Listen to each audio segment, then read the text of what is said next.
a call for a more holistic approach to the role of probation officers in the criminal justice system.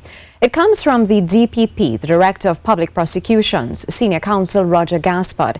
The DPP touched on the issue as he and several other shareholders appeared before a joint select committee of Parliament on Friday to assess the feasibility of widening the availability of non-custodial penalties in the criminal justice system.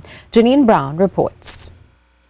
At Friday's first ever JSC inquiry into the widening of custodial sentencing, all stakeholders present agreed there are several factors that must be carefully considered. One of them, according to DPP Roger Gaspard, is taking the role of probation officers from episodic, as he described it, to one that is more all-encompassing.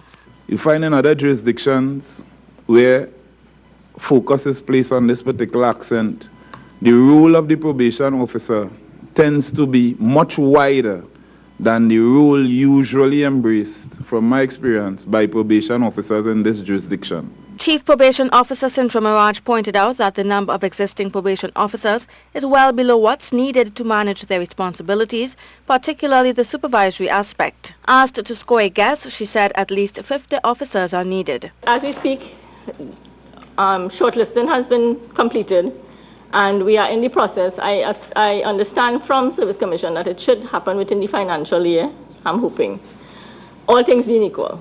Meanwhile, Permanent Secretary in the Ministry of National Security Val Lewis said the suggestion of expanding the role of probation officers had not been considered, but expressed a commitment to engage in discussions and such.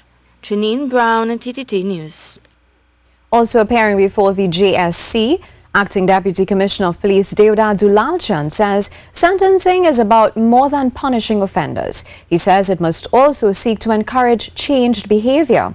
The committee sought to assess the feasibility of widening the availability of non-custodial penalties in the criminal justice system.